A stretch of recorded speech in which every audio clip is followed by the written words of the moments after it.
What's going on, Bottom Line viewers? It's Mitch here of the Bottom Line View, back with an NBA video. I'm going to give you my NBA playoff preview and predictions for the 2017 NBA playoffs. At the beginning of the season, we all kind of thought it would be down to two teams after the crazy offseason of Kevin Durant going to the Golden State Warriors and the Cleveland Cavaliers, defeating them, coming back 3-1. We all know the story, and winning last year's championship. What's going to happen this year? Is it going to be a three-peat in the finals? Is it going to be the Cavs versus the Warriors again? Well, let's find out. Let's start off in the Eastern Conference, where the Boston Celtics are the #1 seed. They actually beat out the Cleveland Cavaliers for that #1 seed and are going to be taking on the Chicago Bulls as the 8th seed. Now, the season series this season was 2-2, with the home team winning all 4 games. So it seems like home court is going to be a big deal in this series. Isaiah Thomas, one of the MVPs this season, up for the MVP ballot all season long, shot over 48% from three-point land against the Bulls this season, so he will be a huge factor in this series, and maybe one of the reasons why the Celtics get by the Bulls. On the other side, you have Jimmy Butler, who is the best player for the Bulls, averaging 26 points and 7 assists versus Boston. The biggest matchup to me in this series is the point guard matchup of Isaiah Thomas versus Rajon Rondo. Now, Rondo, has kind of had an up and down career ever since leaving Boston, but he's back. He's going to be playing in Boston in this series. I think his experience playing there will have a big deal and a big impact on this series. I also think Rondo has been playing a lot better over the course of the season. One of the reasons why the Bulls did kind of make a run into the playoffs this season. I do think that the biggest determining factor for this, Rondo is typically a very good defensive player, while Isaiah Thomas is more of an offensive player. It's going to be an interesting matchup. But besides the point guard matchup that's so interesting, I actually think it's the bench of both sides that is going to be the determining factor. And when I look to the bench of Boston, it's a lot deeper, it's a lot more skilled, and I think it will be the biggest difference on why the Celtics take this series. Now, the Bulls could potentially get an upset here. I know it's crazy to say that an 8 seed could beat a 1 seed, but there's no pressure on the Bulls. And when you look at their lineup, you look at Butler, you look at Rondo, you look at Wade, there's a lot of guys that have experience in the playoffs, and they could potentially make one series, maybe one last run for these old guys. But I'm going to say that the Celtics do pull it out in 6 games, and I think it will be a very entertaining series with a lot of storylines going into it. Let's go to the second series in the Eastern Conference, which is the Cleveland Cavaliers versus the Indiana Pacers. The Cavaliers are the 2 seed, facing the Pacers, who are the 7 seed. We saw this series, similar series at least, with LeBron James facing Stevenson a few years back, and everybody knows the story of him blowing in his ear. But the Cavaliers did take the season series 3-1 over the Pacers. That was back in LeBron's Heat days. Now he's back with the Cavs. Of course, he won a championship, went to another finals with them back as the Cavs. But the Cavs haven't been really the same team this year for whatever reason, and a lot of that has to do with the way that they finished this season. They had a 12-15 record after the All-Star break, which isn't typical for any LeBron James team, whether that's the Cavs from the beginning or the Cavs now or the Heat in the middle. The Cavaliers just have not been a very good team after the All-Star break, and a lot of that has to do with their defensive play, and also that they've rested a lot of starters because they already know that they're going to make the playoffs. Me personally, with the Cavs thing, I just think that the Cavs are waiting for the playoffs to explode. I think they took it a little easy in the regular season, as you can see by the amount of rest that guys like LeBron, guys like Kyrie and Love do get on a regular basis, especially on the road where they're not a very good team this season. They actually have a negative record on the road, which isn't a good thing. But when looking at this series, unless Paul George does indeed outplay LeBron James, I don't see any way that Indiana can beat the Cavaliers. The Cavaliers are just so much better. They shoot the ball better. And if they get their defense going, they're just going to be too tough to handle. I think that the Cavs will pretty much destroy Indiana in this series. Indiana, besides George, doesn't have much else around him. And you know what? LeBron James has never lost a first-round series in his career. I don't think it happens this time. I think he continues that trend. Keep an eye out, though, to see how the Cavaliers do play defensively, to see if, they could be potentially broken down by a more talented team in later rounds. But I have the Cavaliers with the sweep in this series. Then let's go to the next series, which is the Toronto Raptors versus the Milwaukee Bucks. Now, the Raptors were 3-1 in this series this season. Raptors fans were pretty excited to see that their team could play without Kyle Lowry. Kyle Lowry has been an all-star for them for the past couple of seasons. He went down with a bad wrist injury. He should be back for this series and ready to go. DeMar DeRozan, though, posted a career season. I'm a big fan of DeMar DeRozan. He's a really good player. And I think that he is indeed the best player on the Toronto Raptors. But the thing is, it will be nice to have Kyle Lowry back to 100%. They did have a couple games at the end of the season where he was ready to get back to 100%. They now combine that two team of DeRozan and Kyle Lowry at the point. And it's just going to be too much, I think, for the Bucks. The Bucks are a team that has a lot in the future. I think that they're a team that has a bright future. And you look at the Greek Freak, who is one of the only players in NBA history, I think, to be in the top 20 in every single category in the NBA stats, and also to lead his team in every category. The Greek Freak's a really good player, but besides him, you have Chris Middleton, who's not bad. I think that he will be key if the Bucks want to win a couple games in this series or even win the series. They're going to need him to be key, especially on defense, to take away DeMar DeRozan. He did play really well against DeRozan one game the last time that they played, and he only allowed DeRozan 11 points, which is really good. But I look towards the Raptors, and I see what they've done over the course of the last couple of seasons. They've learned from their mistakes in the playoffs. They've grown as a team. They've gained experience, and they've added a couple key pieces, and Serge Ibaka and PJ Tucker at the power forward position will be big for them because the Raptors really have no holes on their team.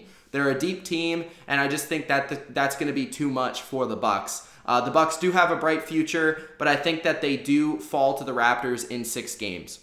Going to the next series, I have the Wizards versus the Hawks. This is a 4 seed versus a 5 seed matchup. Usually tends to be a pretty close matchup in the NBA playoffs, but this one to me doesn't really seem as close as you would think. The Wizards were 3-1 in the series this season, and I think that's pretty much going to spell, what's going to happen in this series. I actually think the Wizards will have an easy time with the Hawks. Atlanta has in their factor that they have reached the playoffs 10 years in a row, which is very impressive. That's the longest streak in the Eastern Conference, actually. And Washington, this is the first time they've ever hosted a series since the 1970s. So those are two pretty crazy facts for you right there.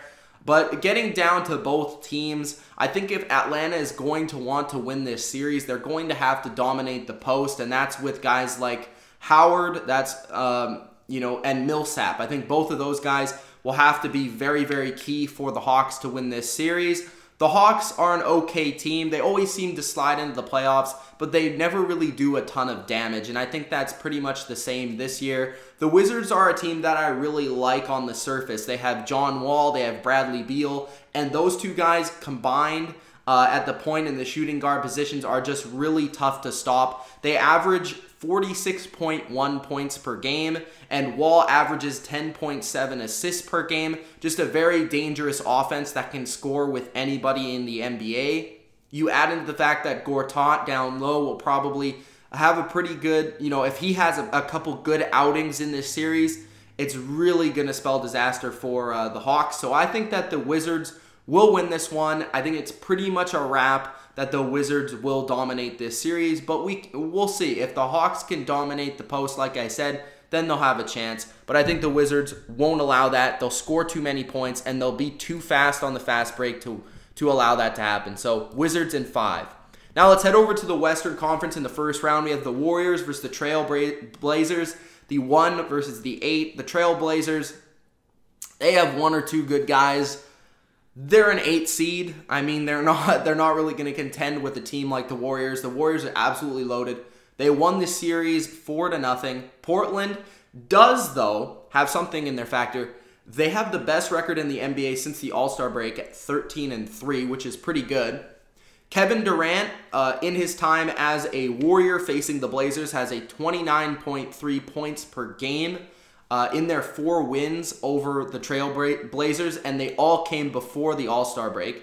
So I guess like these matchups, the Trailblazers and the Warriors, there's not a lot to go off of because all 4 of their games happened before the All-Star break, where a lot happens after the All-Star break, and you kind of get more, notice on how a team is going to do in the playoffs after the All-Star break. But it is what it is, 4-0 for the Warriors. The only real shot I think that the Blazers do have in winning 1 or 2 games in the series is for Damian Lillard just to basically go off and be undefendable and be unstoppable and have an unstoppable performance. I think that could happen once. And that's why I'm going to say that the Warriors win in 5 games, because Lillard is a very good player and the Blazers could get 1 win. They are also very hot after the All-Star break, like I said, 13-3. So I think that will play a factor. I also think that the Warriors are going to be a little bit rusty trying to implement Kevin Durant back into their lineup. They're not exactly 100% yet, but if they get Kevin Durant going very early and often, this could potentially be a sweep in the series. I have the Warriors winning in 5 against the Trailblazers. The Spurs versus the Grizzlies, 2 versus a 7 seed. This happens like every year. It seems like the Spurs play the Grizzlies. The season series was 2-2. Each home team won each game. I think that was also like the Celtics series. The Spurs returned to the NBA playoffs for the 20th straight season, which is an NBA record.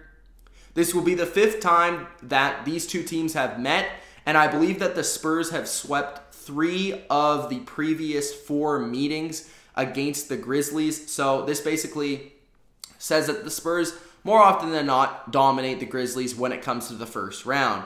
The Grizzlies did limp into the playoffs, which is not good news. They had a lot of injuries and they didn't really play very well. They only won 7 of their last 21 games in March and April, which is not a good sign, especially when you're going against a team like the Spurs.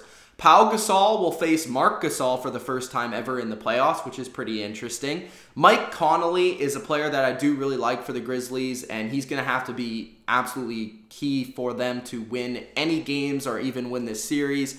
He's a good player. I think he's very underrated, and he's going to have to be key because the Spurs don't really have a great point guard anymore. I mean, Tony Parker's taken a step back. Patty Mills isn't exactly elite. Connolly will have to be elite for the Grizzlies to have a chance, but I just ultimately don't see that happening. I also think that Roundoff and Marc Gasol will also have to be elite for them to win. I don't see that happening as well. The Spurs are too well balanced.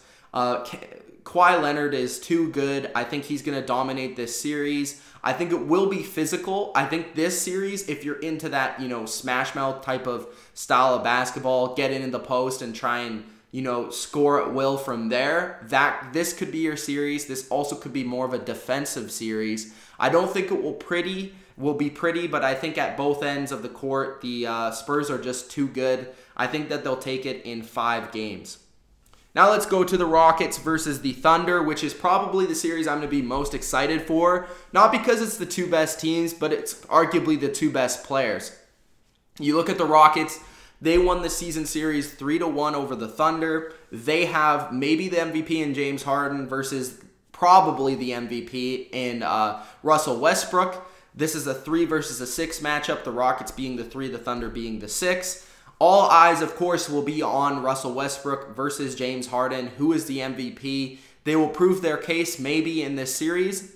I don't think that this series we will get the determining factor on who actually was the MVP, because I think I look at the Rockets and they're a lot more complete than the Thunder. The Thunder are here and only here because of Russell Westbrook. You look at the Rockets and they have a lot more to offer, especially offensively. Mike D'Antoni coming with that team has been absolutely awesome. They shoot a ton of threes and they score a ton of points. And that's always an X factor going in the playoffs. Can you keep up with the Rockets? The thing that's interesting about the Rockets, though, and any team that plays like the Rockets do and shooting this many threes, is going to be, can they hit the threes? Because if they're not hitting the threes, occasionally, especially in the playoffs, when defense gets tighter and more physical, if you have a bad game shooting the ball, you're going to lose. It's as simple as that. So the Thunder could squeeze out a couple games in here. Russell Westbrook will probably dominate at least one game in this series and take at least one. I think that the Rockets will win this series in 6 games, and I think the determining factor here will be that Patrick Beverley is one of the grittiest defensive players in the NBA. He will draw the assignment of Westbrook, and I think that he'll slow him down a little bit because he is very gritty. He's kind of like really tough in terms of basketball terms, defensively, and he just gets in your face constantly. So I think Westbrook will obviously want that because he is a very competitive player, but Beverley is too good defensively for Westbrook to just walk all over the Rockets. So I think that in this series, the Rockets will win. They have the better team around their MVP, and I think that will be the determining case. So the Rockets will advance, winning in 6 over the Thunder. The 4 versus the 5 is the Clippers versus the Jazz.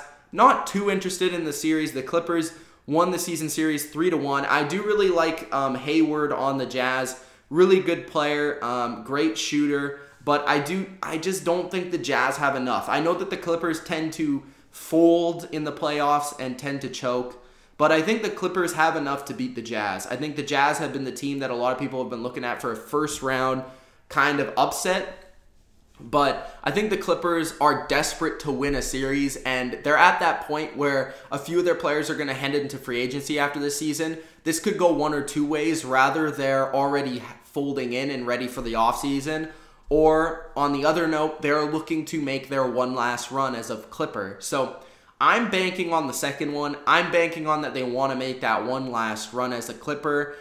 The Clippers played really well against the Jazz 2 times this season on defense specifically, holding the Jazz under 75 points, which is really impressive in the modern day NBA. I think the Clippers will win this series in 6 games, maybe 7. It could go 7. But I think that the Clippers are overall the better team. And I also think that they have more of a motivation to advance to the next round. So I'm taking the Clippers. Let's go to the Western Conference second round, which is going to be the semifinals, I guess. The Spurs versus the Rockets in the semifinals will be an interesting matchup. I think a lot of people are actually picking the Rockets to advance in this series. I look at this matchup, and the Spurs won it 3-1 this regular season. I look at this matchup, and in my mind, it could go either way. But I look at the Spurs, and at the end of the day, the difference between the Spurs and the Rockets to me is that the Spurs, when it counts, can play lockdown defense, and I don't really believe that the Rockets can do that. It's one thing to be really good in the regular season in the NBA when there's not a lot of defense being played. But when defense starts to be played in the playoffs, the Spurs are one of those more complete teams that can do both. They can shoot really well. They've kind of transformed their team into a shooting team. And I think that they can score with the Rockets. But I think, again, the key determining factor will be defensively. Whoever can stop each other first, and I think that's going to be the Spurs. I also look at a guy like Kawhi Leonard, who he's going to, when push comes to shove, he can probably line up on Harden. He can probably take him away a little bit, force him into uncomfortable shots and, help his defensive team out. I also look at Leonard as maybe the best player in this series. He's really good offensively and defensively. I don't think the Rockets have a player that can match up with him on the other side of the court. I think Leonard can sort of minimize Harden, but I don't know on the other side who can minimize Leonard. Another reason why I'm taking the Spurs is just their ability to be versatile in their offense. I think that they can shoot threes when they need to. They can go small ball, but they can also go, with the big boys. They can also put Pau Gasol down there and get to the rim. They can also put Aldridge down there and get to the rim. There's no longer the days of Tim Duncan, but they can still do both things, and I think they're more equipped to go farther in the playoffs. That being said, I think that the Spurs will take this series in 7 games. I think it will be really intense and really fun to watch, and I think Harden will steal the show a couple times, but I think the Spurs will ultimately come out as the better, more versatile team. Then let's go to the other series, which is the Warriors versus the Clippers. This season, the Warriors have taken it 4-0. And I think that's pretty much how the series is going to go once again. The Warriors are just too good. To me, the Clippers don't give the Warriors any, thing to be worried about. You look at their team, and the Clippers just don't have any player that the Warriors should be worried about. Maybe outside of Chris Paul. Chris Paul is a really good player. And if Chris Paul can outperform Steph Curry on a regular basis, we could be talking a different story, and we could be talking possibly Clippers upset. But I just see a guy like Kevin Durant in this second round will be at 100% most likely, and he'll start to take over. I don't think the Clippers have anybody that can match up on Durant, and I think Durant will absolutely steal the show in this series. And the Clippers won't be able to slow down the Warriors' offense. So I have the Warriors winning this series in 5 games. Let's head over to the Eastern Conference, where there's a couple of really cool matchups. The Cavaliers play the Raptors. This season series was 3-1. This was also the Eastern Conference final last season. But I look at the Raptors and I look at the Cavs, and I don't know if the Cavs are quite as good as they were last year. And I think at least that the Raptors are actually better than they were last year. If there is one team in the Eastern Conference, to me, that goes player for player across their roster in the Eastern Conference that can match up with the Cavs and the type of style that they like to play, it's the Raptors to me. I think the Raptors can kind of give that pain in the side to the Cavaliers, at least to go the distance in this series. The X factor in this matchup to me will be both all-star point guards. It will be Kyrie Irving versus Kyle Lowry. And at the end of the day, when I look at these two players, Kyrie Irving is just that much better than Kyle Lowry. He's proved it in the clutch.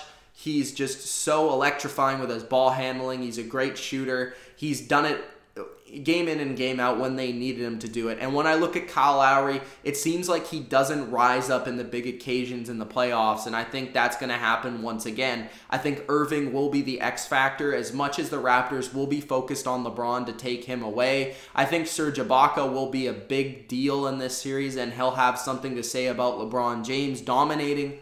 But I think that Kyrie Irving is going to be the man to steal the show, and I think that's why the Cavs are going to win this series in 6 games. Don't get me wrong, you have to look out for DeRozan, and I think that he'll have some great games in this one because the Cavaliers don't really have anyone that can match up with him that well, but I do see the Cavs moving on in 6 games. Now, the other Eastern Conference one is probably the biggest toss-up. It's the Celtics versus the Wizards. For a lot of people, they could go either way with this one. The Celtics are the 1 seed, Wizards are the 4 seed. This was a season series that was 2-2, but I look at this series, and this is one of the bigger upsets, I guess, would be that the Wizards would actually upset the Celtics. The Wizards, I think, just match up very well with the Celtics on both sides of the floor, and specifically why is the reason being that the Wizards have big guards. They're very lengthy guards, and they can really disrupt the Celtics' shorter, guards. They have, Isaiah Thomas, Avery Bradley, all those guys. I just think that the Wizards with Wall and Beal will ultimately dominate in this series. I think that, it's going to be a very fun series to watch. I think the Celtics just will have a tough time keeping up with the Wizards' offense, which is absolutely relentless. I think Isaiah Thomas will try and do his thing. He'll probably have a couple clutch moments in this series. I think this series could go 7 games. But I'm going to say that the Wizards win it, and they take it, and they advance to the Eastern Conference Finals on the back of John Wall, who I think will have a fabulous series and really cement his place as one of the superstars in the game. So I think that the Wizards and John Wall will advance to the Eastern Conference Finals to face the Cavaliers. The season series for that is 2-1 for the Cavs. Both teams finished the 2016-2017 season in the near top of the offensive rankings in efficiency. But the thing is going to be, how does each team play defense? I've been saying this about the Cavaliers the entire playoff preview. Like I said earlier, I think the Cavs will step up on defense. I think that they've proven in the past that they can flip the switch and they can turn it on when it comes playoff time. But I don't know if the Wizards can do that. I also don't think the Wizards are as deep of a team as the Cavs are. And at the end of the day, this is going to be LeBron James. LeBron James is going to dominate this series. I do think that Kyrie and John Wall will be an awesome matchup to watch. But I think that LeBron James is just going to dominate, and he's going to power his way and his team into the NBA Finals. I just think, again, the team that's going to play the most consistent defense is going to win. I believe that would be the Cavs. And I think this is going to be a really intriguing matchup.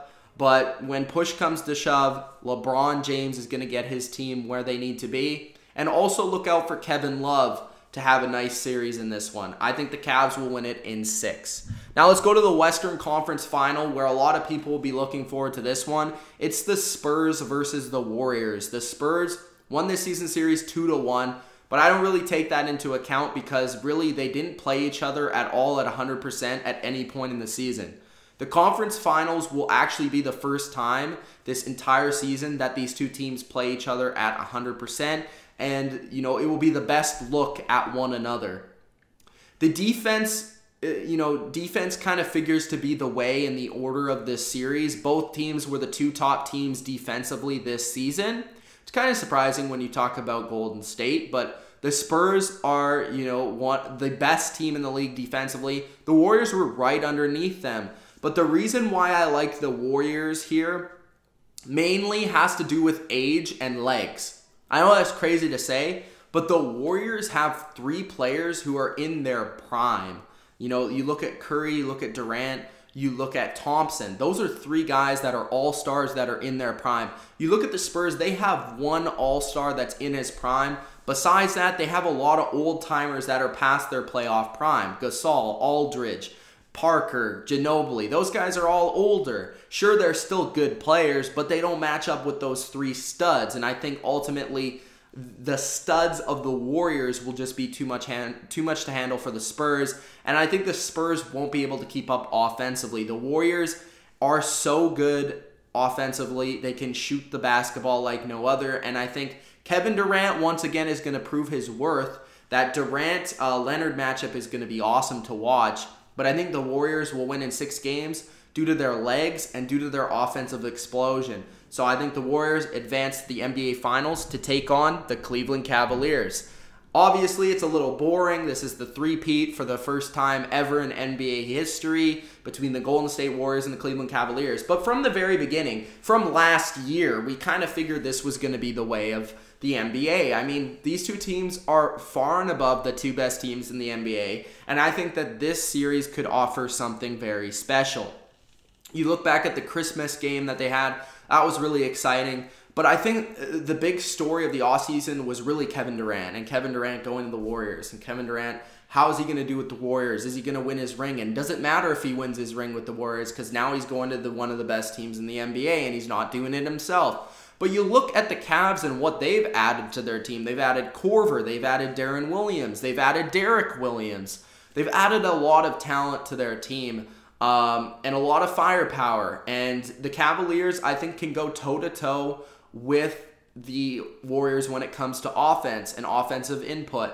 And it's going to be interesting. I think that the Golden State Warriors on paper are the better team. But I think the X factor of this series is going to be exactly what it was last series. A lot of people don't really talk about this lately, but Kyrie Irving had the better of Steph Curry in that series. Will that happen again? Will LeBron James dominate? It seems like the Warriors have never had an answer for LeBron James, but I think that they finally do. They got Kevin Durant for this reason, and I know that LeBron has typically had the better of Durant in their games played against each other, but Durant is the second best player at that position, arguably, or at least third. So that's going to be an awesome matchup.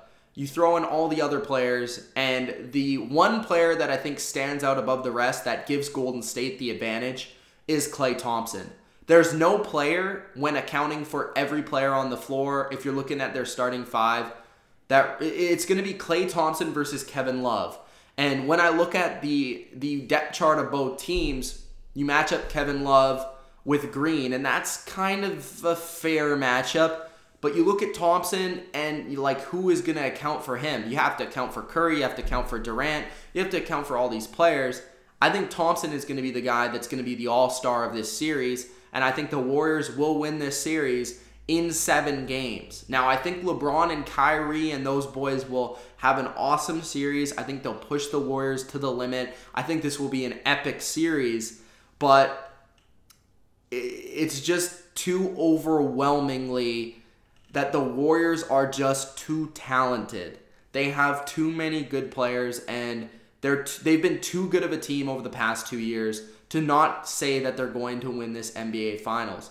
I'm rooting for the Cavs to win it, but I think that the Warriors at the end of the day are the better team, and I think that they're going to prove that. The Cavs have been a little sketchy down the stretch with their defense. I don't know if they're quite the same team as last year, and I definitely think the Warriors, by this time with a healthy Kevin Durant, could definitely beat the Cavs. So I think the Warriors will win in 7 games. Those are my NBA playoff predictions for 2017. Let me know what your predictions are in the comments below. Do you have the Cavs? Do you have the Warriors? Do you have the Rockets? Do you have the Spurs? Who do you have winning the NBA Finals in 2017? And also, who are you rooting for? It's Mitch of the Bottom Line View. If you enjoyed this video, make sure to subscribe to the channel and like the video. If you subscribe and you're new, make sure to check out, because we're going to be doing NBA recaps mostly every single day for the NBA playoffs.